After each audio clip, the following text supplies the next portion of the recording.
भेदरड बेडकांना सगळेच दगड मारतात, परंतु फणा काढून उभ्या राहणाऱ्या नागाच्या वाटेला कुणी जात नाही. हे अत्याचार ध्यानात ठेवले तर उद्या मुघल साम्राज्या विरोधात फणा काढून उभं राहण्याची गरज अधोरेखित होईल.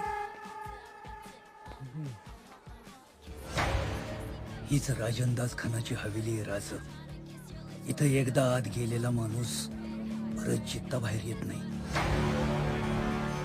हवेली नाही, वाघाची गुहा आहे. वाघाची गुहा? आम्हाला तर लचके तोडणाऱ्या लांडग्यांचा बाजार वाटतोय.